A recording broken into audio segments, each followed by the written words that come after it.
और देखिए parts of speech में सिर्फ पार्ट्स ऑफ स्पीच बोलने से एक ही टॉपिक कवर नहीं होता है। स्क्रीन पे आपको कितने सारे टॉपिक दिख रहे हैं, noun, pronoun, verb, adjective, adverb, preposition, conjunction, interjection. इसमें सभी टॉपिक्स को मैं इसी वीडियो में आपको सिखाने वाली हूँ। कौन बोलता है कि वर्ब जरूरी नहीं है, और वर्ब को मैं इतनी अच्छे से क्लियर करने वाली हूँ ना, आज तक आपने वैसे नहीं सीखा होगा जिस तरीके से मैं आज आपको वर्ब सिखाने वाली हूँ, जो जो चीजें सिखाने वाली हूँ।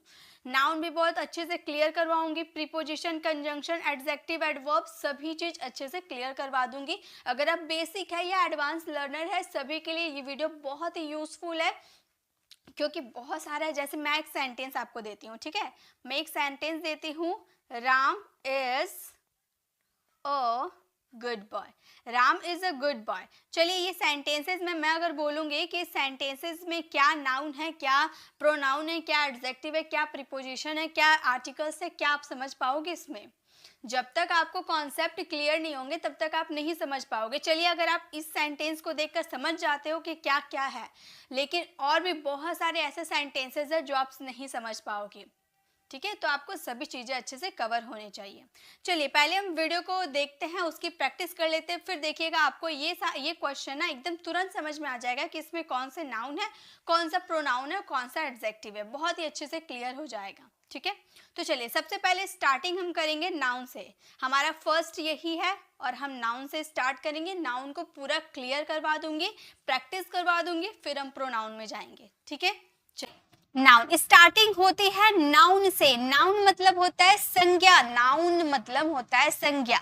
अगर मैं आपसे पूछ रही हूँ कि नाउन क्या है, तो आप बोलने लगोगे नाम, जगह, आप लंबा चौड़ा डिफिनेशन दोगे। तो लंबा चौड़ा डिफिनेशन की जरूरत नहीं है, आपको सिर्फ इतना याद रखने हैं, अगर आप किसी थिंग्स का नेम बोलते हो, किसी आइडिया की बात करते हो, किसी एनिमल्स, किसी प्लेस या पर्सन की बात करते हो, वो सारे नाउन है।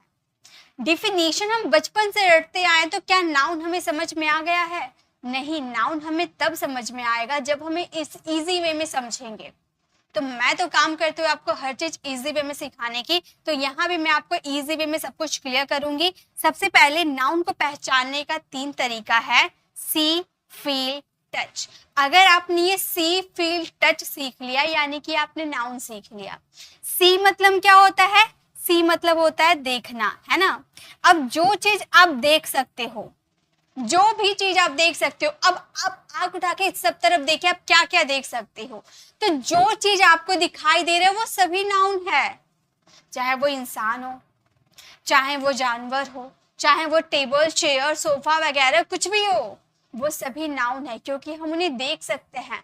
यानी कि जिस भी दुनिया में, पूरे वर्ल्ड में जो भी चीजें आप देख सकते हो, वो सभी नाउन है, ओके।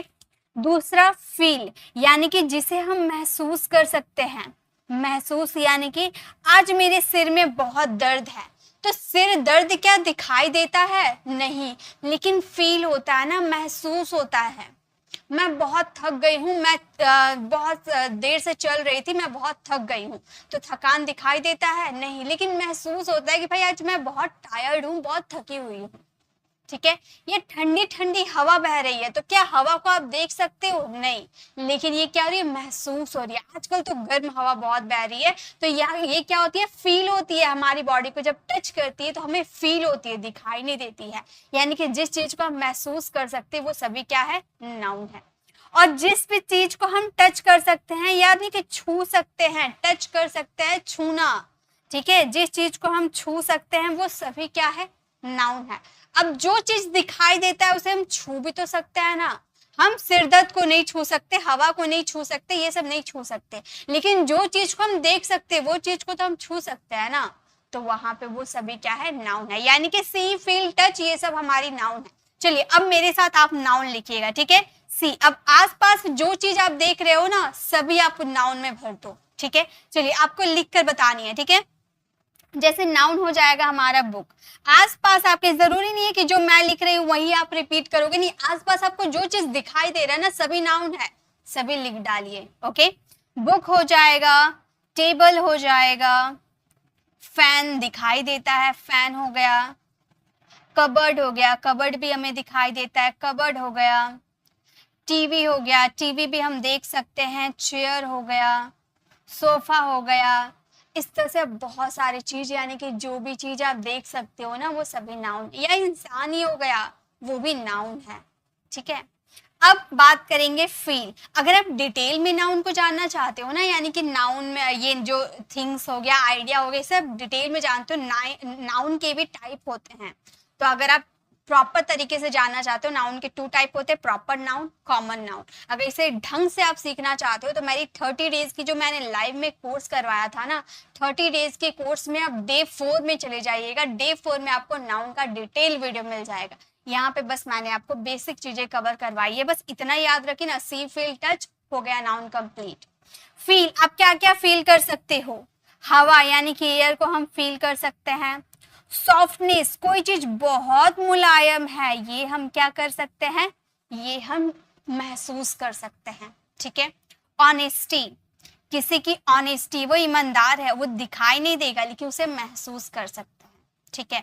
या तो आप यूज कर सकते हो इलनेस, है ना, इलनेस हमें दिखाई नहीं देता लेकिन हम महसूस कर सकते हैं। इससे बहुत सारी चीजें होते हैं। टच, जिसे आप छू सकते हो। अब मैं पेड़ को छू सकती हूँ, यानी कि पेड़ क्या है, नाउन है।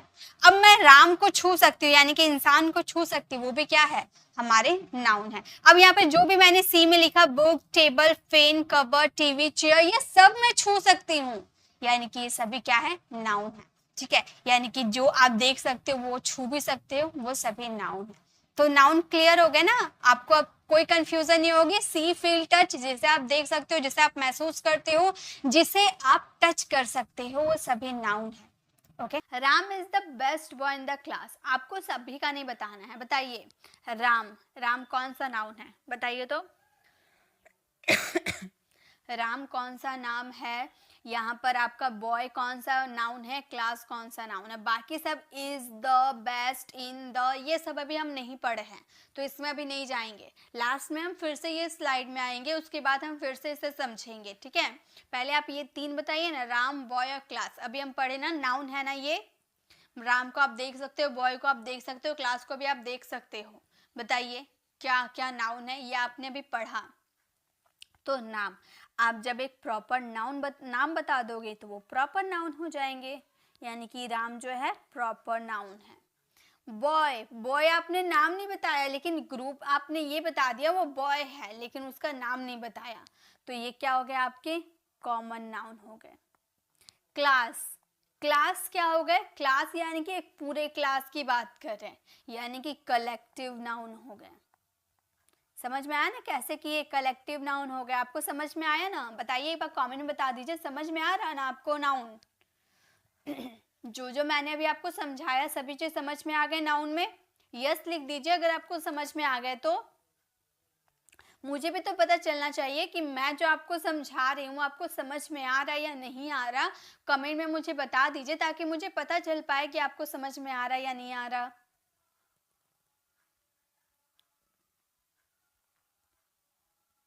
ओके चलिए, नेक्स्ट है sympathy is better than gold. बताइए, इसमें मैं आप लोगों के लिए अभी आसान कर देती हूँ लेकिन पूरा जब करवा दूंगी ना तब आसान नहीं करूंगी, कुछ आपको हार्ड में उसका जवाब देना होगा। तो यहाँ पे सिंपैथी एक हो गया आपका, गोल्ड आपका हो गया। बताइए क्या है, सिंपैथी और गोल्ड कौन सा नाउन है ये बता दीजिए मुझे। बता दीजिए कौन से नाउन हो गए।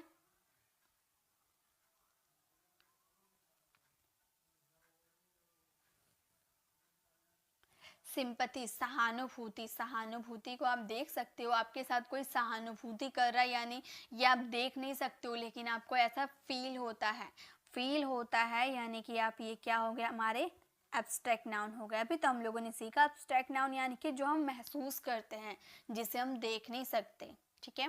गोल्ड, गोल्ड क्या हो गया हमारे मटेरियल नाउन। देखिए गोल्ड यानी कि आपका बना हुआ सोने का गहना, सोने का कड़ा, सोने का जो भी होगा तो वो आपका अलग अलग पार्ट में मैं नहीं बोल रही हूँ। गोल्ड एक लिक्विड पदार्थ होता है, राइट, एक लिक्विड होता है, लिक्विड से ही बनता है आपका सोने का जो भी सामान होता है, लिक्विड से ही वो बनता है। तो लिक्विड हो गया गोल्ड आपका। गोल्ड को क्या आप गिन सकते हो, नहीं, लेकिन उसे माप तौल सकते हो। तो जिसे हम माप तौल सकते हैं वो हमारे कौन से नाउन हो गए, वो हमारे मटेरियल नाउन हो गए। तो कभी भी आप ये मत बोलिएगा कि आप गोल्ड को गिन सकते हो, वो गोल्ड को गिन नहीं सकते आप, ठीक है। नेक्स्ट है mister Roy is a man of great knowledge. बताइए मिस्टर रॉय मैन नॉलेज क्या है ये? कौन कौन कौन से नाउन है बता दीजिए तो जरा। मिस्टर रॉय मैन और नॉलेज कौन कौन से नाउन हो गए?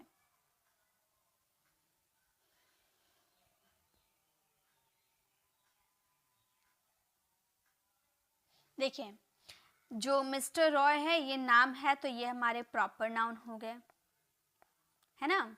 मैन, मैन आपके दो नाउन हो गए। पहला तो आप कॉमन में से काउंट कर सकते हैं, राइट, कॉमन नाउन हो गया। और मैन को आप गिन भी तो सकते हो ना, मैन को आप गिन सकते हो ना। यहाँ भी ये जो बॉय है ना ये आपका काउंटेबल नाउन भी हो गया क्योंकि बॉय को आप गिन सकते हो, तो मैन को भी आप गिन सकते हो, तो ये काउंटेबल नाउन हो गया। कॉमन नाउन तो वे काउंटेबल नाउन भी हो गए, ठीक है। नॉलेज ज्ञान है या नहीं है ये हम महसूस करते हैं, तो ये हमारा एब्स्ट्रैक्ट नाउन हो गया। और एक नाउन होते हैं, कौन से नाउन होते हैं? अनकाउंटेबल नाउन होते हैं। इसे आप कभी गिन नहीं सकते हो, ठीक है, इसे आप कभी गिन नहीं सकते हो, ये अनकाउंटेबल हो गए। ओके, तो ये 3 प्रैक्टिस के क्वेश्चन थे। अब यहाँ हो गए हमारे noun clear. Okay, noun clear हो गया, पूरे हम लोग नाउन के जड़ तक गए, पूरे नाउन को एकदम क्लियर कर लिए। अब हम बढ़ते हैं प्रोनाउन की तरफ। प्रोनाउन भी एकदम पूरे अच्छी तरह से समझा दूंगी। प्रोनाउन क्या है? A pronoun is a word used instead of a noun. Pronoun वह शब्द है जो किसी नाउन के बदले प्रयुक्त किए जाते हैं। बताइए हमारे जो प्रोनाउन है वो क्या हो सकते हैं? मान लीजिए मैं यहाँ एक स्पीच रेडी करना चाहती हूँ, मेरा फ्रेंड है राम, मेरा फ्रेंड है और राम को लेकर मैं एक स्पीच रेडी करना चाहती हूँ। तो जब मैं एक स्पीच लिखूंगी तो सबसे पहले बोलूँगी कि Ram is my friend. Okay, चलिए एक स्पीच रेडी करते हैं। हम बोलेंगे Ram is my friend, Ram is my friend, Ram मेरा दोस्त है। उसके बाद मैं बोलूँगी कि राम मेरे क्लास में पढ़ता है, तो मैं बोलूँगी Ram reads in my class, Ram reads in my class. उसके बाद मुझे बोलना है कि राम आज अनुपस्थित है यानी कि एब्सेंट है, तो मैं बोलूँगी Ram is absent, Ram is absent today. क्योंकि राम बीमार है, बिकॉज के स्पेलिंग गलत है, बिकॉज राम इज इल। तो यहाँ मैंने एक राम पे स्पीच लिखा, 2 लाइन का लिखा, उतना नहीं जा रही हूँ, बहुत लंबा वीडियो हो जाएगा। Ram is my friend, Ram मेरा दोस्त है, Ram reads in my class, Ram मेरे क्लास में पढ़ता है, Ram is absent today because Ram is ill, Ram आज अनुपस्थित है क्योंकि राम बीमार है। तो अब हर जगह देखिए यहाँ पे मैंने क्या किया है, बड़ा भद्दा सा मैंने सेंटेंस बनाया है, बहुत भद्दा सा मैंने एक स्पीच रेडी किया है। राम राम राम राम, हर जगह मैंने राम यूज कर दिया। तो क्या आप राम के बारे में 3-4 लाइन लिखना चाहते हो तो हर लाइन में क्या बार बार राम राम राम राम घुसाते जाओगे? क्या आप सब में राम राम ऐड करते जाओगे? नहीं, ऐसे करोगे ना आपका स्पीच पूरा भद्दा सा आपका स्पीच बन जाएगा, उसे आप कभी यूज नहीं कर पाओगे।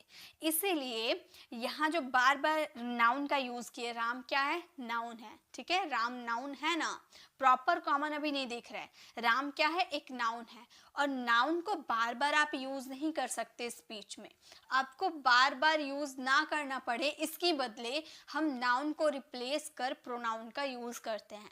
आप स्पीच रेडी करोगे, सबसे पहले आप नाउन का जिक्र करोगे, उसके बाद आपका स्पीच आगे बढ़ते जाएगा और जहाँ पे नाउन आएगा वहाँ रिप्लेस करके आपको प्रोनाउन बैठाना है।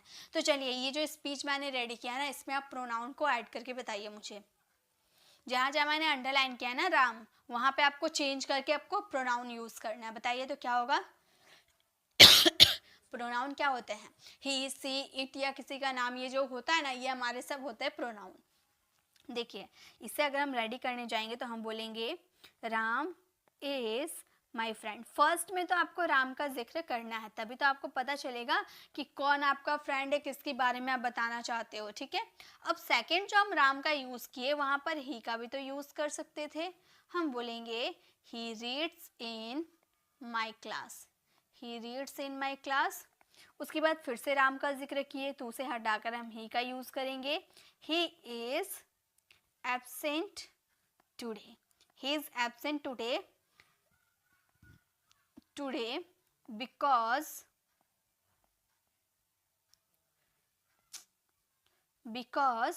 राम इज इल, फिर राम है तो ही कर देंगे, ही इज इल। अब कितना बढ़िया सा सेंटेंस हो गया, बार बार राम का जिक्र नहीं करना पड़ा। Ram is my friend, he reads in my class, he is absent today because he is ill. ठीक है, ये प्रॉपर तरीके से आपका इंग्लिश का एक स्पीच रेडी होगा इस तरह से।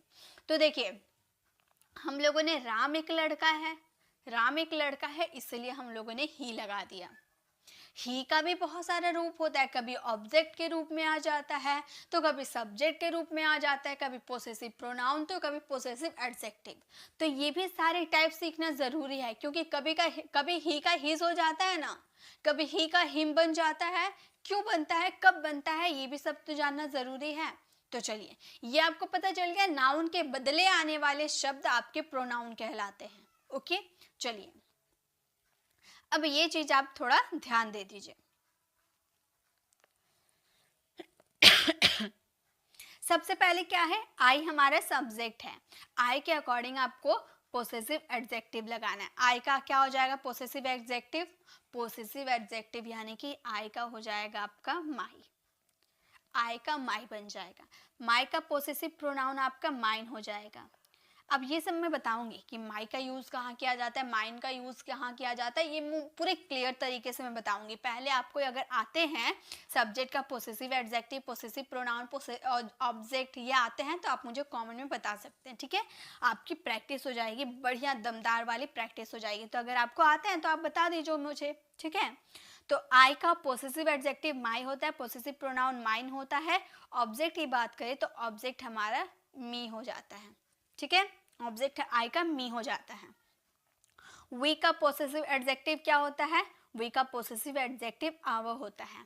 और पोसेसिव प्रोनाउन क्या होता है, पोसेसिव प्रोनाउन आवर्स हो जाता है, एस लग जाता है। ओके, सब में ऐसा नहीं होता है, किसी किसी में ही ऐसा होता है, मैं आपको बता दूंगी। ऑब्जेक्ट क्या हो जाते हैं, ऑब्जेक्ट आपके अस हो जाते हैं। ओके, यू का अगर आप पोसेसिव एडजेक्टिव देखने जाओ तो आपका पोसेसिव एडजेक्टिव योर हो जाता है, लेकिन पोसेसिव प्रोनाउन योर्स हो जाता है, एस लग जाता है। ओके, और अगर आप ऑब्जेक्ट को देखने जाओ तो यू का ऑब्जेक्ट आपका यू ही रहता है, ये अपने रूप को चेंज नहीं करता है। ही का अगर पोसेसिव एडजेक्टिव की बात करें तो ही का पोसेसिव एडजेक्टिव हीज होता है। अगर पोसेसिव प्रोनाउन की बात करो तो पोसेसिव प्रोनाउन भी हीज रहेगा, क्योंकि एस के बाद आप दोबारा एस यूज नहीं कर सकते, इसीलिए। ओके, अगर आप इसके ऑब्जेक्ट फॉर्म में जाओ तो ये पूरे चेंज हो जाते हैं, हिम में बदल जाते हैं। ही किसके लिए आता है, मेल पर्सन के लिए। ओके, अगर सी फीमेल पर्सन की बात करो तो हर यूज होता है, और हर का अगर आप पोसेसिव प्रोनाउन को देखने जाओ तो हर का हर्ट्स हो जाता है, एस लग जाता है, क्योंकि आर के बाद एस हम बैठा सकते हैं। और ऑब्जेक्ट की बात करें तो ऑब्जेक्ट आपका हर ही रहता है, ये चेंज नहीं होता है, ठीक है। इट का अगर आप पोसेसिव प्रोनाउन एडजेक्टिव के रूप में देखने जाओ तो इट्स हो जाता है, एस इसी में लग जाता है, तो इसमें जो आपका है कुछ नहीं लगता है, पोसेसिव प्रोनाउन नहीं बनता है इट का, ठीक है। अगर इसके ऑब्जेक्ट की बात करो तो ऑब्जेक्ट सेम रहता है, आपका इट ही रह जाएगा। अगर दे की बात करोगे तो दे का आपका यहाँ पर देयर्स हो जाएगा, ठीक है। दे का आपका यहाँ देयर हो जाएगा। देयर्स तो आपका पोसेसिव प्रोनाउन में लगता है, देयर हो गया, और पोसेसिव प्रोनाउन में आपका देयर्स लग जाएगा। एस तो इसमें लगता है और इसमें आपका देम बन जाएगा। तो ये बन जाता है आपका subject, possessive adjective, possessive pronoun, object. अब बात ये आती है कि कैसे पता चलेगा। आई का मतलब होता है मैं, ठीक है। ये तो इस पर डिटेल में वीडियो बना रखी हूँ, वैसे मैं ये जो प्रोनाउन है ना, ये इंग्लिश ग्रामर का ऐसा टॉपिक है ना जिसमें अगर आप अच्छे से सीखते नहीं हो तो आप बहुत गलत कर सकते हो। प्रोनाउन को अधिकतर स्टूडेंट इग्नोर कर देते हैं बेसिक कॉन्सेप्ट समझकर। ये बेसिक नहीं है, ये अगर आप बेसिक से इंग्लिश सीखना चाहते हो ना तो ये बेस्ट टॉपिक है, आपको इंग्लिश ये भी बुलवा सकता है, ऐसी टॉपिक है प्रोनाउन। तो इस पे तो मैं इतना एक स्लाइड में मैं बता दूंगी आपको समझ में आ जाएगा, ऐसा कुछ भी नहीं है। इस पे डिटेल में वीडियो लाऊंगी जिसमें आपको एकदम बढ़िया तरीके से प्रोनाउन सिखाऊंगी, क्योंकि प्रोनाउन से भी आप इंग्लिश बोल सकते हो। ठीक है, ये चीज आपको समझ में आ गया ना कैसे क्या बने। तो देखिए एक बता देती हूँ, आई का मतलब होता है मैं, माई का मतलब होता है मेरा, और माइन का मतलब भी होता है मेरा। लेकिन कंफ्यूजन तब आती है कि माई कहाँ यूज करे, माइन कहाँ यूज करे, क्योंकि दोनों का हिंदी मीनिंग होता है मेरा। जैसे कि मैं एक सेंटेंस आप लोगों के लिए लिखती हूँ, ठीक है, आप मुझे बताना क्या होगा। जैसे मैं बोलूं वह घर मेरा है, मेरा है, ठीक है। स्क्रीन पे आपको क्वेश्चन दिख रहा ना, एक क्वेश्चन है वह मेरा घर है, वह मेरा घर है। अब आप दोनों मुझे ट्रांसलेट करके बताइए तो क्या होगा, किसका आंसर क्या होगा, किसे किसे आते हैं बता दीजिए तो एक बार। वह घर मेरा है, वह मेरा घर है, दोनों सेंटेंस दे एक ही है, लेकिन लिखने का तरीका अलग है। तरीका चेंज होने से वर्ड भी चेंज हो जाते हैं, ठीक है। तो देखिए पोसेसिव एडजेक्टिव का मतलब होता है इसके बाद आपके नाउन आने चाहिए, इसके बाद आपका नाउन आना चाहिए, लेकिन पोसेसिव प्रोनाउन का मतलब ये इसके बाद कोई नाउन नहीं आएंगे। प्रोनाउन है ना, इसके बाद कोई नाउन नहीं आ सकते हैं। तो यहाँ पे वह के लिए हम पहले लगा देंगे दिस, लगा देते हैं, ठीक है। दिस, घर के लिए हाउस लगा दीजिए, दिस हाउस इज माइन। मेरा के बाद आपका कोई मेरा के बाद आपको कोई नाउन दिख रहा क्या, मेरा के बाद तो डायरेक्ट है, और है के लिए तो इज लगता है आपका कोई नाउन नहीं होता है, इसीलिए इसके बाद कोई नाउन नहीं था तो माइन बैठा दिए। लेकिन वह के लिए यहाँ पे लगा दिए, सॉरी दैट लगाएंगे ना, वह है दैट लगाएंगे, दैट लगा दिए, दैट के बाद इज लगा दिए। अब देखिए यहाँ पे मेरा के बाद आपका नाउन है घर, घर को आप देख सकते हो ना, घर आपका नाउन है। तो यहाँ मेरा के बाद आपका नाउन है, तो यहाँ पे आपको मेरा के लिए माइन लगाना होगा और माइन हाउस लिखना होगा, माई हाउस लिखना होगा, ठीक है। That is my house. ये चीज क्लियर है ना, ये चीज आपको क्लियर होने चाहिए। अब आपको समझ में आ गया होगा कि आपको कब कहाँ पर किसका यूज करना है, ठीक है। चलिए अब इसके थोड़े से एग्जाम्पल हम प्रैक्टिस कर लेते हैं, उसके बाद हमें ये क्लियर हो जाएंगे। अब स्क्रीन पे आपको क्वेश्चन दिख रहे होंगे, अगर आपको ये समझ में आ गया तो फटाफट आप बनाना स्टार्ट कर दीजिए। चलिए स्टार्ट कर दीजिए बनाना, कैसे कैसे बनाएंगे।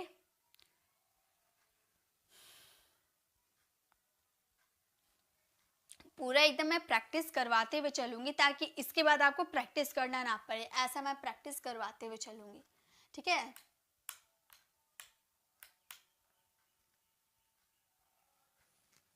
ओके चलिए प्रोनाउन, जैसे कि यह मेरी पुस्तक है, तो मेरी के बाद यहाँ पर आपका नाउन आ रहा ना, तो इस सेंटेंसेस को हम बोलेंगे this is my book, this is my book, ठीक है। अगर आपको बोलना हो यह हमारा स्कूल है, तो हमारा के बाद भी नाउन है। जैसे माई और माइन में मैंने फर्क बताया ना, बिल्कुल इसमें भी वही फर्क होगा, हमारा हो तुम्हारा हो जो भी हो सब में यही चीज अप्लाई होगा। तो हमारा आवर था, आवर का आवर्स हो जाता था प्रोनाउन, तो यहाँ पे तो आपका यहाँ पे आपका हमारा के बाद नाउन है ना, यानी कि हमारा के लिए आवर यूज होगा। देखिए इसके बाद आपका नाउन यूज होगा ना, तो हमारा के बाद नाउन है, सॉरी नाउन है, तो नाउन रहने पे आवर का यूज करेंगे। तो हमारा ये सेंटेंस कैसे बन जाएगा, हमारा ये सेंटेंस होगा this is our school, our school, this is our school, okay. Next है वह तुम्हारा कुत्ता है, तो तुम्हारा के बाद तो हमारा नाउन है, तो इस सेंटेंसेस को हम कैसे बोलेंगे, हम बोलेंगे that is your dog।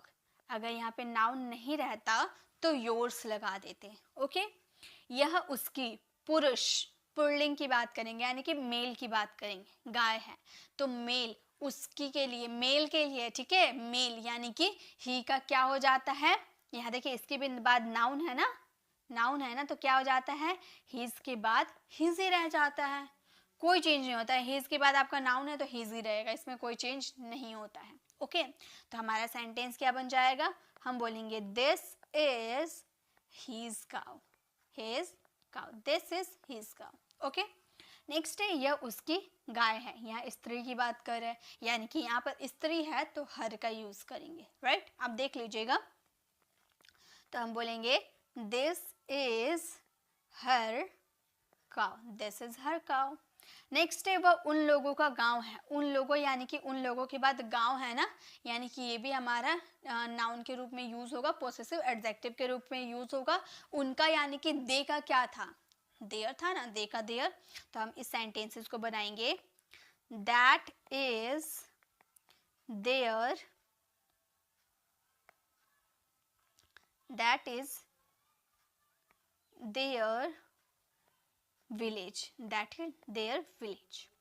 Okay, next ये उसके, इसकी पूछ है, ये इसकी पूछ है। मान लीजिए देखिए जब हम क्या करते हैं ना, किसी एनिमल की बात करते हैं तो वहाँ पे हम इट्स का यूज़ कर देते हैं, इट का यूज़ कर देते हैं। लेकिन अगर आप एक जानवर को इंसान के रूप में दिखाना चाहते हैं तो वहाँ ही सी का यूज़ आप कर सकते हो।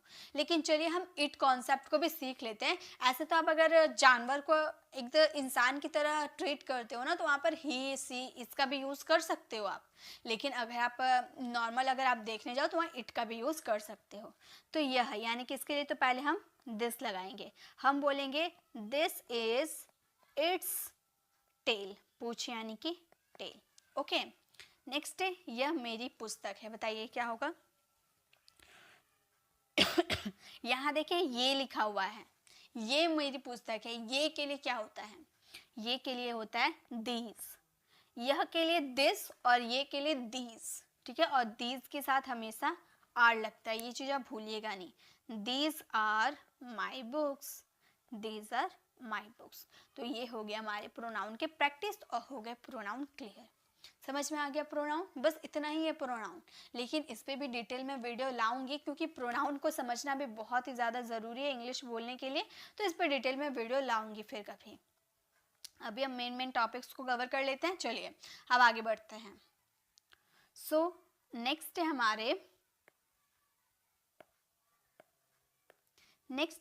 An adjective qualifies a noun a pronoun. Adjective वो शब्द है जो किसी नाउन प्रोनाउन की विशेषता को बताता है, यानी कि उसकी क्वालिटी को बताता है, उसे अच्छे से डिस्क्राइब करके बताता है, उसकी क्वालिटी उसके गुण को बताता है। जैसे यहाँ एक लड़की आपको दिख रही, अब हम इस लड़की की क्वालिटी बताएंगे। देखिए अगर एडजेक्टिव को समझना है तो आपको 3 बातें याद रखनी होगी। First good, second bad and third, यहीं पर लिख देती हूँ, ठीक है, न्यूट्रल।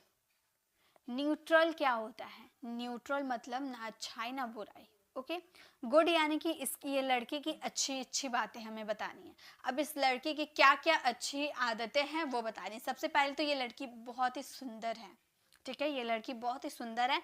पहला इसका क्वालिटी यही हो गया, ब्यूटीफुल। तारीफ किए ना, तारीफ किए, उसकी अच्छाई किए, गुड, उसकी अच्छाई की है तो ब्यूटीफुल लिख दिए। जैसे ये लड़की बहुत मेहनती होगी, ऐसे तो मुझे पता नहीं है लेकिन मैं अपने हिसाब से बता रही हूँ कि ये लड़की बहुत मेहनती है, तो हार्ड वर्किंग। अब इसकी तारीफ कर दिया ना कि भाई ये लड़की दिन भर काम करती है, बहुत मेहनती है, तो ये इसका तारीफ की है, आप उसकी अच्छाई को बताएं, तो ये आपका क्या हो गया, एडजेक्टिव हो गया, उसकी क्वालिटी को आप बता रहे हो। नेक्स्ट अगर आप लिखना चाहते हो ब्रेव, ये लड़की बहुत बहादुर है, किसी से नहीं डरती है, सबका सामना कर लेती है, बहुत बहादुर है, तो ब्रेव क्या हो गया, इसकी अच्छाई कर रहे हैं। अब इस लड़का का बुराई करते हैं, चलिए, बड़ा डरपोक है, देखिए कैसे बैठा हुआ है, बहुत डरपोक है, तो यहाँ क्या हम बोल देंगे, टिमिड। ये लड़का बहुत डरपोक है, बात बात पे डरता रहता है, एकदम टिमिड है, डरपोक है, ठीक है। ये लड़का बहुत बेईमानी है, हर चीज में बेईमानी करता है, तो हम बोल देंगे डिसऑनेस्ट। आपको बुराई करना है, इस लड़का को जितनी बुराई है ना सब कर दो। अब हम बोलेंगे लड़का अगली है, यानी कि भद्दा है, बदसूरत है, तो हम क्या बोल देंगे, अगली। अब इसकी बुराई आप कर रहे हो। अब हम बात करते इसकी, ठीक है, अब यहाँ पे मैं अच्छे से लिख देती हूँ, इसका पिक्चर अच्छा से दिख नहीं रहा, यहाँ लिख देती हूँ। अब इस आदमी की ना ही हम अच्छाई करेंगे ना ही हम बुराई करेंगे, न्यूट्रल, यानी कि ना आप इसकी अच्छाई करोगे ना आप इसकी बुराई करोगे, लेकिन कुछ ना कुछ ज़रूर सोचोगे, कुछ ना कुछ ज़रूर बोलोगे। मान लीजिए आप रोड पे कहीं जा रहे हो, किसी लंबे इंसान को आप देख लेते हो तो आप बोलते हो ना वो कितना लंबा है, किसी मोटे इंसान को देख लेते हो वो कितना मोटा है, किसी नाटे इंसान को देख लेते हो वो कितना नाटा है, किसी पतले इंसान को देख लेते हो वो कितना पतला है। तो ये हम क्या, उसकी हम क्वालिटी बताते हैं। क्या वो मोटा है उसकी बुराई है? क्या वो लंबा है उसकी बुराई है? नहीं। तो क्या वो उसकी अच्छाई है? लंबा होना क्या उसकी अच्छाई है? नहीं, ना उसकी अच्छाई है ना उसकी बुराई है। ना अच्छाई है ना बुराई है, मतलब न्यूट्रल है। आप ना उसकी अच्छाई करो ना बुराई करो, लेकिन कॉम्प्लीमेंट करने से बाज नहीं आ रहे, कॉम्प्लीमेंट किए जा रहे हो। तो ये आदमी जो आपको पिक्चर में दिख रहा है, देखिए इसका पेट कितना निकला हुआ है, तो ये क्या हो गया, ये मोटा हो गया। मैं बोलूँ कि ये कितना मोटा है, तो क्या मैंने इसकी बुराई की? मोटा होना किसी की बुराई नहीं है, ठीक है, तो मैंने इसकी बुराई नहीं की। तो यहाँ पे मैं बोल दूंगी फैट। ये जो आदमी है फैट है, मोटा है, लेकिन मैंने बुराई नहीं किया।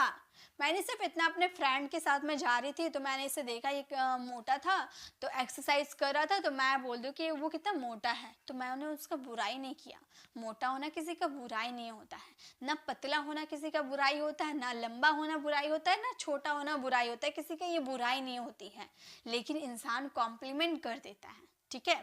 तो फैट मैंने बोल दिया। मान लीजिए यही अब लंबा रहता तो मैं क्या बोलती, ये कितना बड़ा है, तो मैं यहाँ बड़ा बोल दूंगी, तो लार्ज हो जाएगा। बड़ा मतलब टॉल, सॉरी लार्ज नहीं, टॉल कर देंगे, ठीक है, आदमी है ना, टॉल कर देंगे। कितना लंबा है, टॉल है, ठीक है।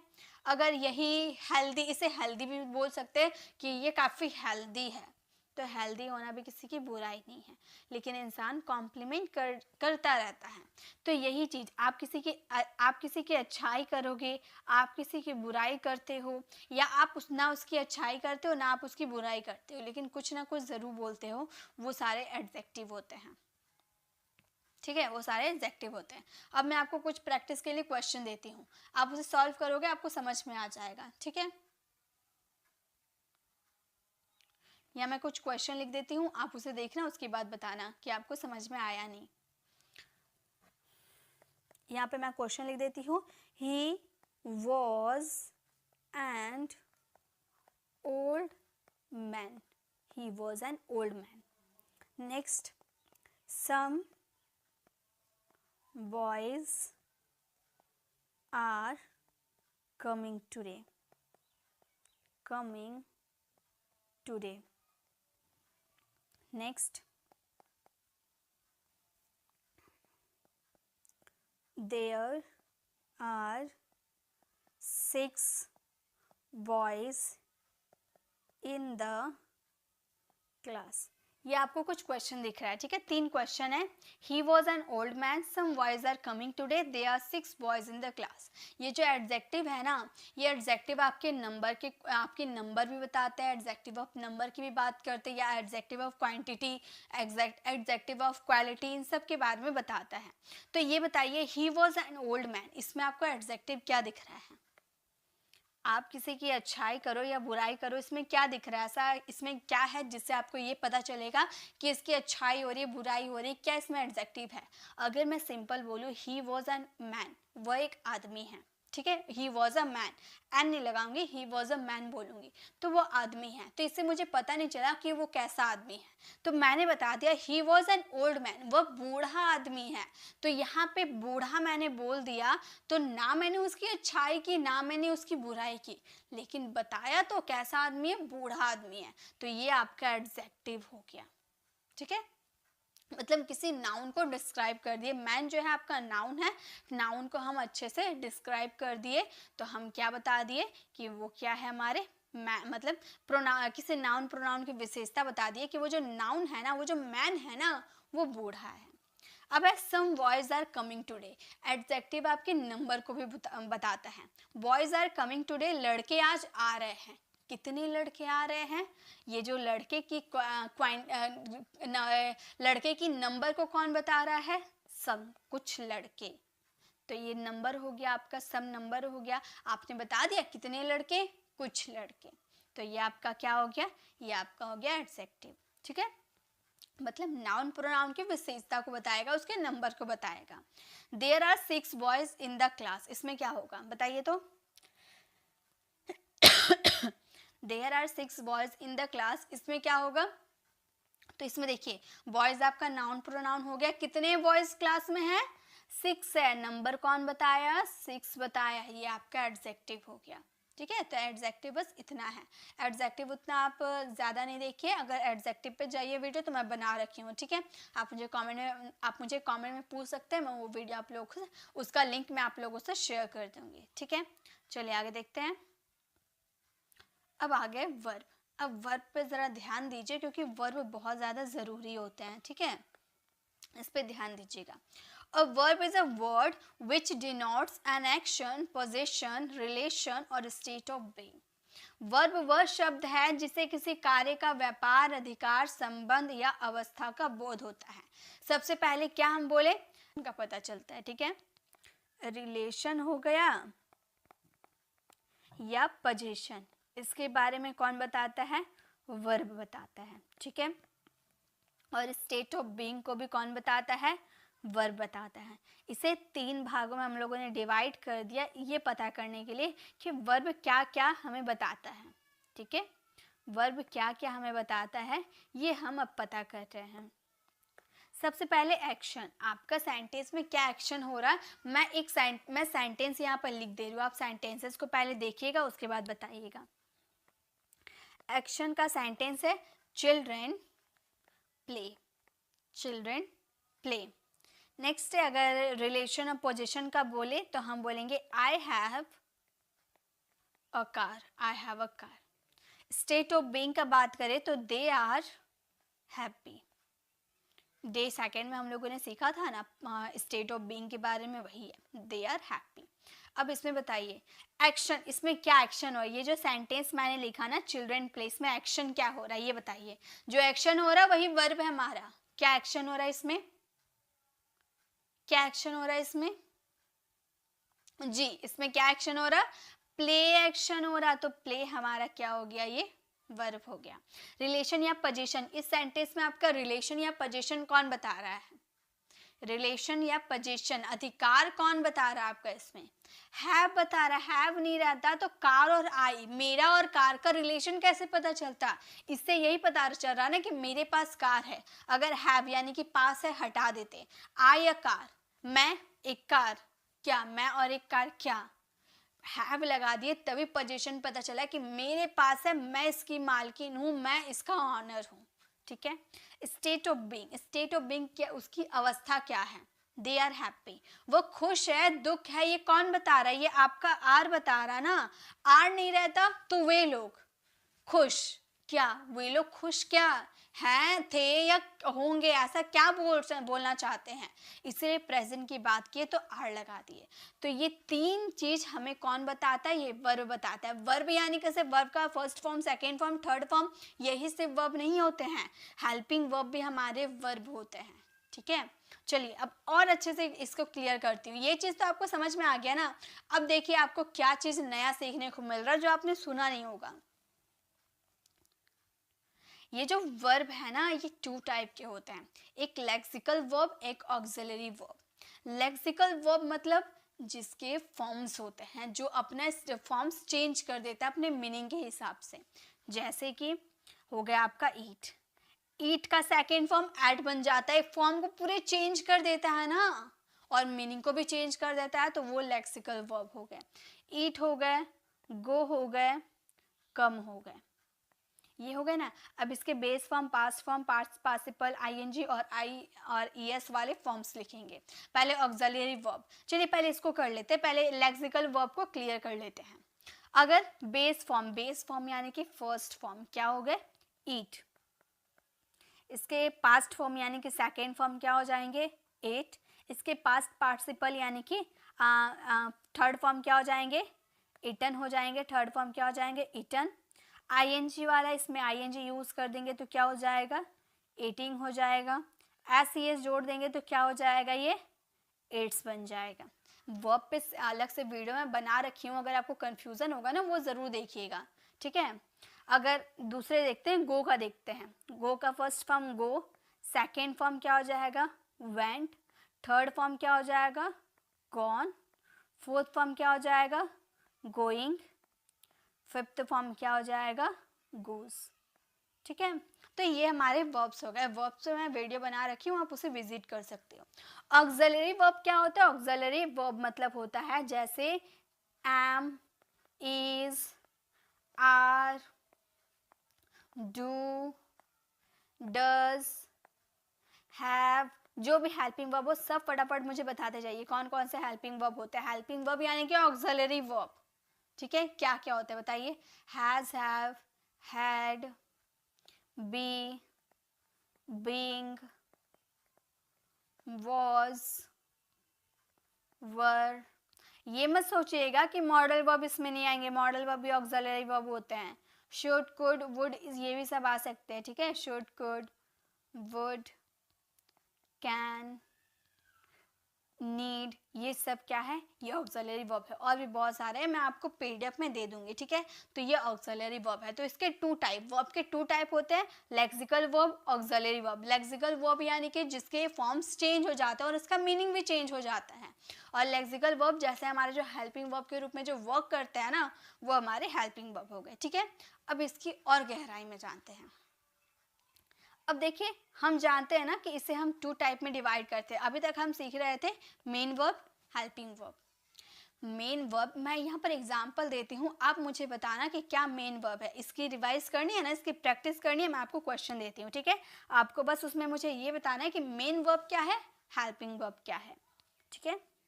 I am boy, I am sorry, मैं गर्ल हूँ तो मैं गर्ल लिखती हूँ, I am girl, okay. Next है I am reading, I am reading.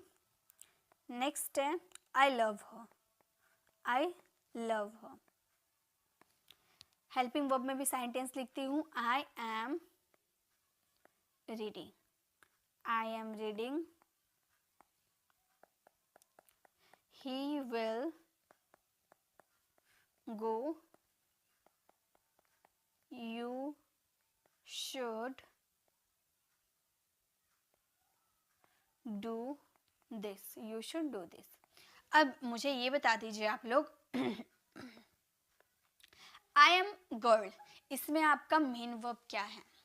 I am girl में आपका मेन वर्ब क्या है। मेन वर्ब वो होता है ना जो सेंटेंसेस में उसका भार को संभाले रहते हैं, मतलब उसको अच्छे से क्लैरिटी देते हैं, उसको अलग नहीं होने देते हैं, जोड़ कर रखते हैं, ये मेन वर्ब होता है। सेंटेंसेस में मदद करते हैं, मेन रोल प्ले करते हैं। तो आई एम गर्ल, यहाँ पर आपके गर्ल को आइडेंटिफाई किया एम से, ये आपका मेन तरह से काम कर रहा, आई और एम को जोड़ रहा एम आपका, तो ये मेन तरह से वर्क कर रहा, मेन रोल प्ले कर रहा है, इसीलिए एम यहाँ पर मेन वर्ब हो गए। नेक्स्ट है आई एम रीडिंग, इसमें मेन वर्ब क्या हो गए तो इसमें मेन वर्ब आपके हो गए रीडिंग। क्यों यहाँ पर एम हुआ, यहाँ पर रीडिंग क्यों हुआ।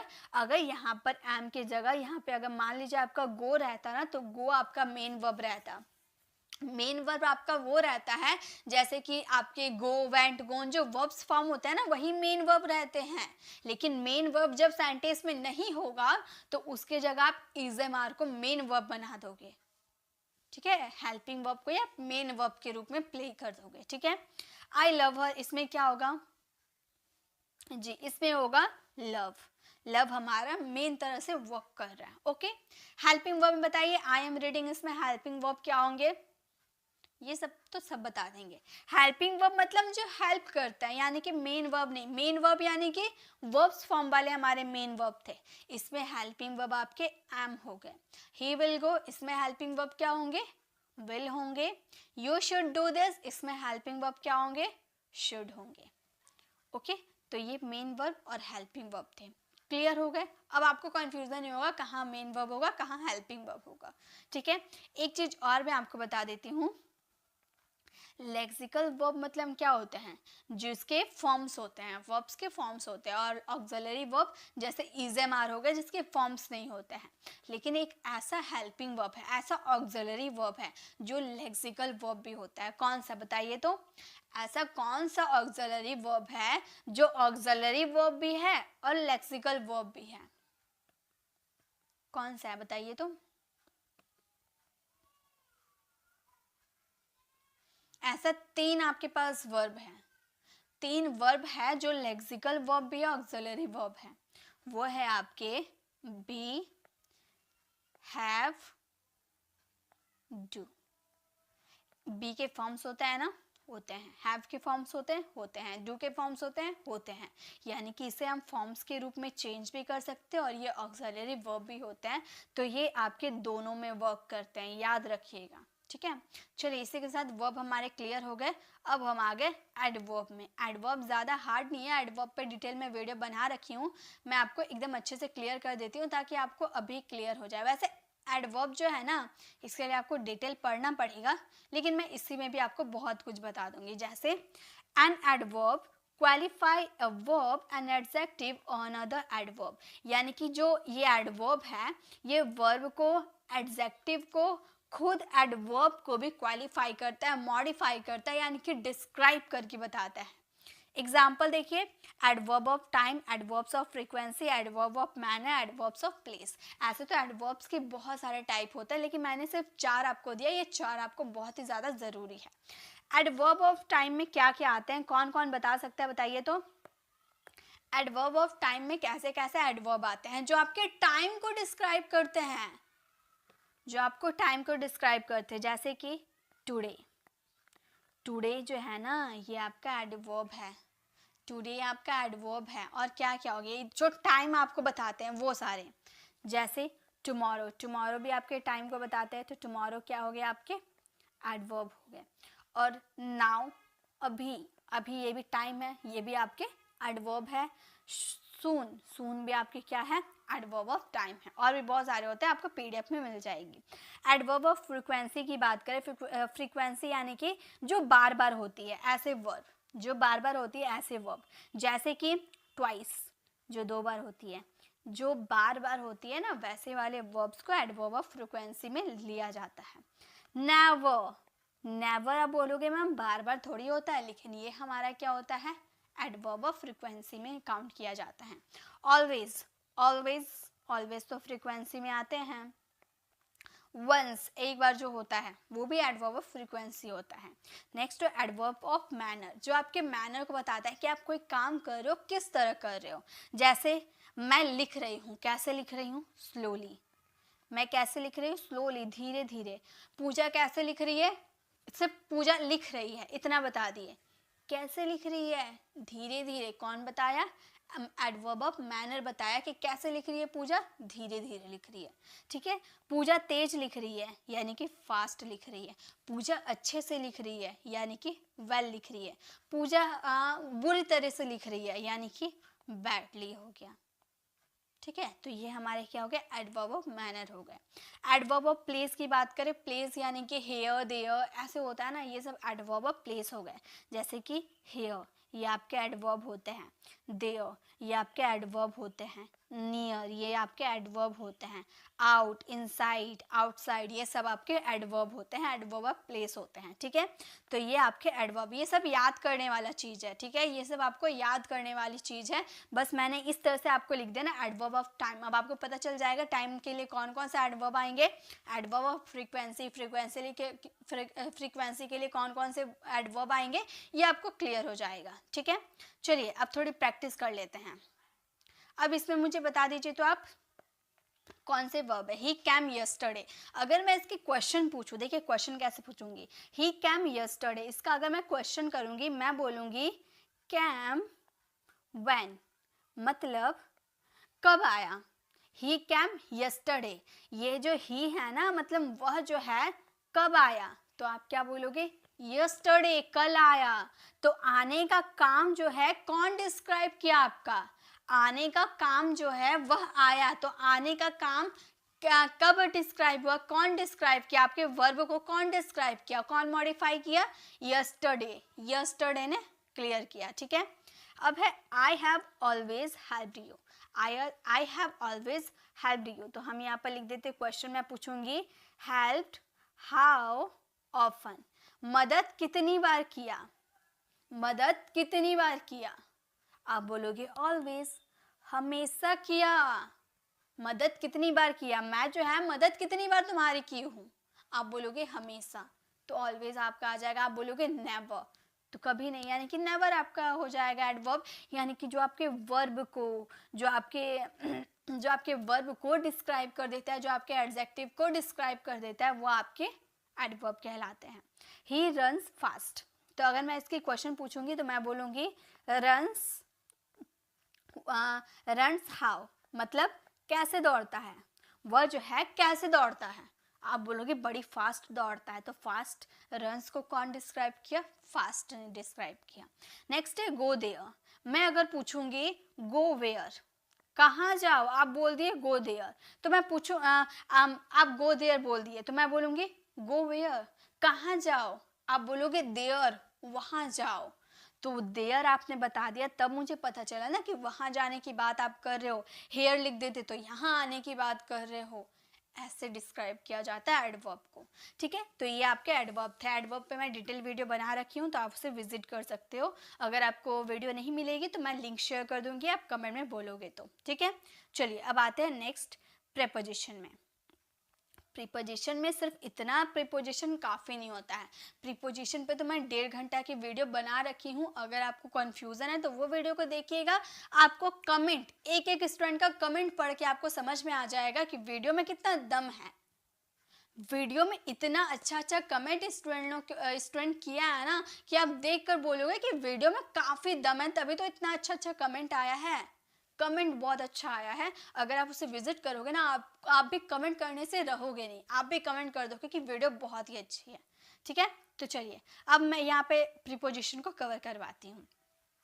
अ preposition is a word placed before a noun or a pronoun to show its relation to some other words in a sentence, मतलब सेंटेंस में जो ये रिलेशन बताता है, रिलेशन। अब मेरे हाथों के ऊपर पेन है, मैं पूछूंगी पेन कहाँ है, पेन और मेरे पेन कहाँ है, तो आप बोलोगे पेन आपके हाथों पे है, तो पेन और मेरे हाथ, पेन का जगह, इसका जगह, इसके पोजीशन को कौन बताया, इसके ऊपर रखे, तो इसका मतलब पेन मेरे हाथ पे है, तो बोलूंगी the pen is on my head, the pen is on my head, मतलब पेन जो है मेरे हाथों के ऊपर है, ठीक है। तो ये जो ऑन इन होता है ना, ये हमारे प्रीपोजिशन होता है। जैसे कि प्रीपोजिशन क्या क्या हो सकते हैं, कौन कौन जानते बताइए तो, प्रीपोजिशन क्या क्या होता है, कौन कौन जानते बताइए तो, इन, ऑन, विदाउट, बताइए क्या क्या होते हैं प्रीपोजिशन, आपको आता है तो बताइए, बिफोर,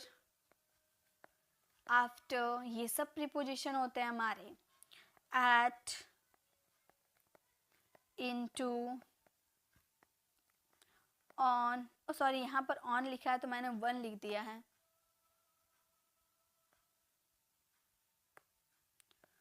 वन, और भी बहुत सारे होते हैं, जैसे कि हो गए ऑन टू, बिसाइड, ये सब क्या है, ये सब हमारे ये सब और भी बहुत सारे होते हैं, तो मैं आपको पीडीएफ में दे दूंगी, आप देख लीजिएगा।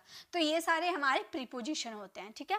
ये सारे प्रीपोजिशन आपको इंग्लिश बोलने में तो बहुत हेल्प करते हैं, इसे आप इग्नोर नहीं कर सकते हैं। चलिए अब थोड़ा क्वेश्चन देती हूँ मैं, उसमें आप बताइएगा प्रीपोजिशन कौन कौन से हैं। There is a cat on the table, आप बताइए इसमें प्रीपोजिशन कौन से हैं। There is a cat on the table, इसमें प्रीपोजिशन कौन कौन से बताइए तो, कैट टेबल के कहाँ है, ऊपर में है, ये एक टेबल है, ये कैट कहाँ है, टेबल के ऊपर में है, ऊपर यानी कि ऑन, ऑन हमारा प्रीपोजिशन है। I am writing with a pen, मैं लिख रही हूँ क्या चीज से, मैं क्या चीज से लिख रही हूँ, पेन से लिख रही हूँ, पेन के साथ, पेन से लिख रही हूँ, तो से वाला रिलेशन कौन बताया, विद ने बताया। He is going to him, इसमें प्रीपोजिशन क्या है, इसमें प्रीपोजिशन क्या है, बिल्कुल टू है। Next the students were sitting in the class. Student कहाँ बैठे हैं? क्लास में बैठे, में यानी कि in. I have no seen this before. यहाँ पर आपका क्या है? मैंने प्रीपोजिशन बताया था, तो इसमें क्या है बताइए तो? बिफोर है। बिफोर हमारा प्रीपोजिशन है, तो ये हमारा क्या है? प्रीपोजिशन। अब लोग फास्ट आंसर दिया कीजिए, ठीक है? आपको आता है तो आप लोग फास्ट आंसर दिया कीजिए।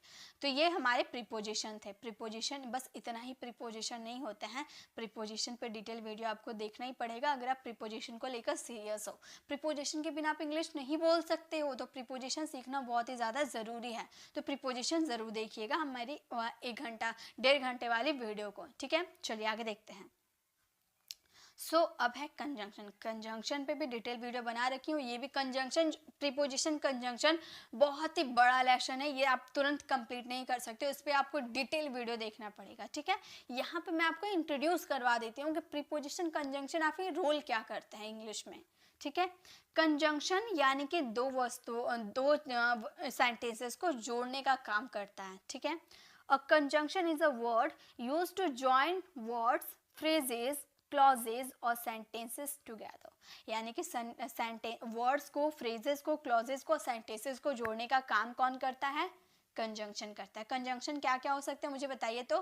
कंजंक्शन क्या क्या होता है इंग्लिश ग्रामर में मुझे बताइए, किसे किसे पता है कंजंक्शन क्या क्या होता है मुझे बताइए? कंजंक्शन एंड होते हैं, और होते हैं because, but, therefore,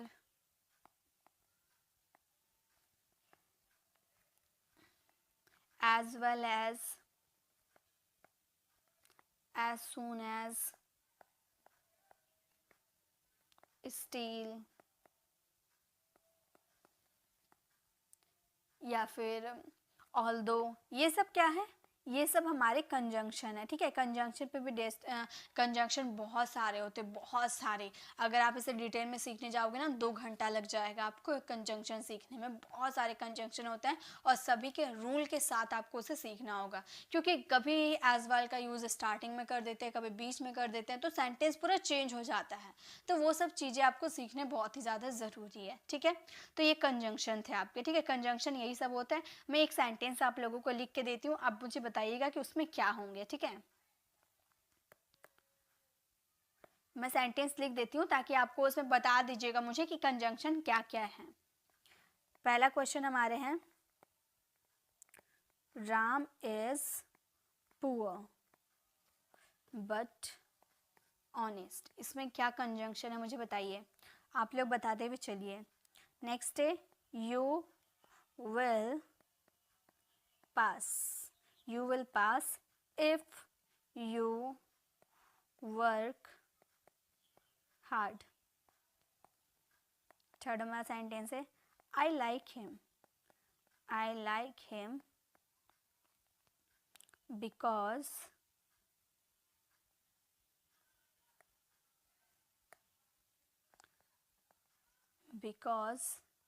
he is honest. अब बताइए इसमें क्या कंजंक्शन है मुझे बता दीजिए। इसमें कंजंक्शन क्या है बताइए? Ram is poor but honest, इसमें कंजंक्शन क्या है? राम गरीब है लेकिन ईमानदार है। तो अगर मैं 2 सेंटेंस बोलती हूँ, Ram is poor, Ram is honest, तो मैंने 2 सेंटेंसेस को आपस में जोड़ दिया, किससे? बट से जोड़ दिया, ठीक है? नेक्स्ट है, you will pass if you work hard. तुम पास हो जाओगे यदि तुम कड़ी मेहनत करोगे। तो 2 सेंटेंस है, तुम पास हो जाओगे, यू विल पास। तुम मेहनत करोगे, यू वर्क हार्ड। यदि तुम मेहनत करोगे, तो ये 2 सेंटेंस जो है आपका, इसे कौन जोड़ा? इफ ने जोड़ दिया, ठीक है? आई लाइक हिम, मैं उसे पसंद करती हूँ, बिकॉज ही इज ऑनेस्ट, क्योंकि वो ईमानदार है। तो आई लाइक हिम, मैं उसे पसंद करती हूँ, वह ईमानदार है। दोनों को कौन जोड़ दिया? बिकॉज ने। तो एक छोटा सेंटेंस हो गया, I like him because he is honest, मैं उसे पसंद करती हूँ क्योंकि वो ईमानदार है, ठीक है? तो ये हमारे होते हैं conjunction. 2 sentences, 2 words, 2 clauses, 2 phrases को आपस में जोड़ने का काम कौन करता है? कंजंक्शन करता है, ठीक है?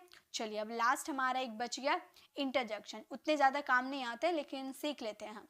इंटरजेक्शन का मतलब होता है अचानक आई हुई फीलिंग्स और इमोशन। जैसे an interjection is a word which express some sudden feelings और इमोशन। मतलब अचानक आई फीलिंग्स और इमोशन को क्या बोलते हैं? इंटरजेक्शन बोलते हैं। जैसे कि कोई अच्छा मतलब कुछ अजीब सा चीज़ हम देख लेते हैं तो हम बोलते हैं ना हाय, हिंदी में बोलते हैं ना हाय, तो उसके लिए हम क्या से बोल सकते हैं? ऐसे बोलते हैं या फिर अल्लास। अल्लास मतलब ये होता है जैसे दुख प्रकट करना, अपने दुख को एक्सप्रेस करना। अल्लास ही इज दैट ऐसे हम बोलते हैं ना, तो वहाँ पे हम अल्लास का यूज़ कर सकते हैं। या फिर हम जीत जाते हैं तो हम बोलते हैं ना हुर्रे, हम जीत गए, हुर्रे ऐसे बोलते हैं ना। या फिर कोई अच्छा काम करता है तो हम बोलते हैं ब्रेवो। ब्रेवो यानी कि मतलब हम जीत गए, तुम अच्छा काम किए, ब्रेवो ऐसे बोलते हैं ना। या फिर हम बोल सकते हैं हर्ष। हर्ष मतलब भी एक दुख प्रकट करने का तरीका हो गया। या फिर ओह क्या मैंने गलती कर दिया, ओह ऐसे बोलते हैं ना। या फिर ओ माई गॉड, ओ एम जी भी बोलते हैं ना। ओ एम जी का मतलब होता है ओ माई गॉड मैंने क्या गलती कर दिया, ऐसे बोलते हैं ना। तो ये सब हमारे अचानक फीलिंग्स आती है। जैसे कि मान लीजिए आप रास्ते में जा रहे हो, ठीक है। मान लीजिए आप रास्ते में जा रहे हो, आपने किसी मरे हुए बिल्ली को देख लिया, तो आपके मुंह से अचानक फीलिंग आएगी। आपने उस बिल्ली को मरे हुए देखा तो आप बोलोगे alas the cat is dead. Alas the cat is dead. हाय ये बिल्ली मर गई, ऐसे हम बोलते हैं ना हाय ये बिल्ली मर गई, तो उसे इंग्लिश में बोल सकते हैं अल्लास द कैट इज डेड। तो हाय जो हम बोलते हैं ये अचानक फीलिंग आती है ना, ये अचानक आई हुई फीलिंग होती है। तो ये हमारे क्या होते हैं? इंटरजेक्शन होते हैं। जैसे कि और मैं लेती हूँ जैसे हुर्रे। अब हम मैच जीत गए, ठीक है, मैच खेलने गए थे, मैच जीत गए, तो हम बोलेंगे ना hurray we have won the match, we have won the match, हम मैच जीत गए। तो ये जो थे है ना, यही सब हमारे इंटरजेक्शन है। तो आई होप आपको इंटरजेक्शन समझ में आ गया, ठीक है। Articles are use that define a noun a specific unspecific. Articles किसी भी वर्ड को डिफाइन करता है कि वो स्पेसिफिक है या अनस्पेसिफिक है। वो जानने से पहले आप ये आपको ये पता है आर्टिकल्स कितने होते हैं? जी मुझे पता है, अ एन द 3 होते हैं, जिसमें से अ और ए एन। इसका यूज हम कब करते हैं? जब हमारे चीज कोई काउंटेबल नाउन होता है। और द का तो कोई हिंदी मीनिंग ही नहीं होता है, ठीक है। तो पहले हम अ और ए एन को देख लेते हैं, ठीक है। जैसे मैंने यहाँ पर कुछ वर्ड लिख रही हूँ, अब बताना उसमें क्या लगेगा। Book, animal, union, hour, house, umbrella, university. अब मुझे बताइए आप यहाँ पर क्या लगेगा? अच्छा, और ए एन किसके साथ लगते हैं? वॉवल वर्ड के साथ लगता है, यानी कि ए ई आई ओ यू 5 हमारे वॉवल्स होता है ना, वो 5 वॉवल्स के साथ ये लगते हैं। अब ये 5 वॉवल्स के साथ नहीं लगते हैं, ये 5 साउंड्स के साथ लगते हैं। यानी कि जब आप कोई ये वर्ड बोलते हो, इसका अगर sound a E I O you में आता है तो वहां पे हम यूज करेंगे ए एन। जैसे बुक, अगर वावेल हुआ तो एन, कॉन्सोनेंट हुआ तो ए। बुक यानी कि इसका जो प्रोनाउंसिएशन आ रहा है वो ब से स्टार्ट हो रहा है, तो ये कॉन्सोनेंट है ना, यानी कि ए। एनिमल, एनिमल ए का साउंड आ रहा है ना, यानी कि यहाँ पर होगा ए एन। यूनियन, यू हालांकि वावल होता है लेकिन इसका साउंड वावल में नहीं आ रहा, यूनियन यानी कि य का साउंड आ रहा, यानी कि यहाँ पे हम यूज करेंगे ए, क्योंकि य जो होता है वो कॉन्सोनेंट होता है। आवो, एच हमारा कॉन्सोनेंट होता है बट इसका साउंड आ रहा आ में, आवो, यानी कि ये क्या हमारा वॉवेल। तो वॉवेल होता है साउंड, वर्ड नहीं होते हैं vowel. A E I O U word नहीं होते हैं वॉवेल, साउंड होते हैं आपके वॉवेल, ठीक है, साउंड पे डिपेंड करते हैं। जैसे हाउस, हाउ, ह का साउंड आ रहा है ना, तो यहाँ पे यूज करेंगे ए का। अम्ब्रेला, अ का साउंड आ रहा है ना। अब अम्ब्रेला और यूनिवर्सिटी में क्या लगेगा ये आप मुझे कमेंट में बताना, ठीक है। चलिए अब मैं दो भी क्लियर कर देती हूँ, क्योंकि और एन तो आपको समझ में आ गया। द, अभी मैंने यहाँ स्पेसिफिक और अनस्पेसिफिक चीज बताया था ना, जब आप किसी स्पेसिफिक नाउन की बात करोगे तो वहां पे यूज होता है द, और अनस्पेसिफिक की बात करोगे तो वहां यूज नहीं होता है दो। जैसे यहाँ पे दो आपको दिख रहा है, एक कैट है, दोनों कैट है। अब मैंने बोला कि बिल्ली दूध पीती है, मैंने बोला बिल्ली दूध पीती है, तो मैं बोलूंगी द कैट ड्रिंक्स मिल्क। बिल्ली दूध पीती है, द कैट्स ड्रिंक्स मिल्क। अब यहाँ पर बिल्ली है, मैं बोलूंगी बिल्ली सफेद है, यानी कि द कैट इज वाइट। बिल्ली सफेद है, द कैट इज वाइट। अब दोनों सेंटेंस राइट है? नहीं, दोनों सेंटेंस राइट नहीं। यहाँ पे द राइट नहीं लगेगा, यहाँ द लगेगा। क्यों लगेगा? क्योंकि ये हमारा स्पेसिफिक नाउन है, ये हमारा स्पेसिफिक नाउन है। स्पेसिफिक नाउन, ये अनस्पेसिफिक नाउन, ये क्या है ये भी बताती हूँ। अब मैंने बोला बिल्ली दूध पीती है। जब आप एक स्पेसिफिक नाउन, यानी कि बिल्ली आपका नाउन है, जब आप एक ही नाउन की बात करोगे, यानी कि एक ही जो बिल्ली आपको दिख रही है उसी की बात करोगे तो ही द का यूज होगा, वरना नहीं होगा। मैंने बोला बिल्ली दूध पीती है, तो क्या ये जो बिल्ली दिख रही है यही सिर्फ दूध पीती है? नहीं, दुनिया में जितनी बिल्ली है ना सारी दूध पीती है। तो मैंने एक स्पेसिफिक बिल्ली की बात नहीं की, मैंने दुनिया की सभी बिल्ली की बात की, इसीलिए यहाँ पे द का यूज नहीं करेंगे। अब मैंने बोला कि बिल्ली सफेद है, द कैट इज वाइट। मैंने एक बिल्ली, ये बिल्ली जो दिख रही है, मैंने इसको देखा और इसी के बारे में बताया कि बिल्ली सफेद है। अब दुनिया की जितनी बिल्ली है क्या सभी सफेद है? नहीं, तो मैंने एक जो बिल्ली हमको दिख रही है ना, मैं उसकी बात कर रही हूँ, यानी कि एक स्पेसिफिक नाउन की बात कर रही हूँ, तो द लगाएंगे, द कैट इज वाइट। ठीक है।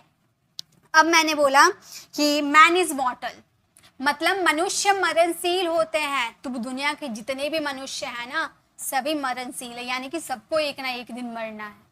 अब मैंने बोला द मैन इज रनिंग, यानी कि मैंने एक मैन को देखा दौड़ते हुए, तो मैंने एक एक्यूरेट, अब ऐसे थोड़ी बोलूंगी मैन इज रनिंग, यानी कि दुनिया के जितने मैन है क्या सब दौड़ रहे हैं? नहीं, मैंने जिसे देखा मैंने उसी के बारे में बोला, तो मैं बोलूंगी द मैन इज रनिंग। समझ में आ गया ना? अब बहुत सारी दिक्कत ये आती है कि मैम दो कब बोले और दी कब बोले। तो गाइस जैसे मैंने यहाँ पे लिखा एप्पल, ठीक है, अब मैंने यहाँ पे लिखा वन एप्पल, नहीं, हाँ वन एप्पल। अब कहाँ पे दो को द बोलेंगे और कहाँ पे दी को बोलेंगे? ठीक है, जैसे मान लो यहाँ पे अगर आपको द, मैंने बस ऐसी एग्जाम्पल से बता रही हूँ। ठीक है, यहाँ पे अगर मुझे द लिखना होगा और यहाँ पे मुझे द लिखना होगा, तो मैं कहाँ पर किसे प्रोनाउंस करूंगी? अब ये एप्पल जो है ये आपका वॉवल है, ए का साउंड आ रहा है ना, वॉवल है, यानी कि हम इसे बोलेंगे दी एप्पल। क्या बोलेंगे? हम ये द नहीं बोलेंगे, हम इसे दी बोलेंगे, यानी कि वॉवल से पहले द आता है तो उसे दी में प्रोनाउंस करेंगे।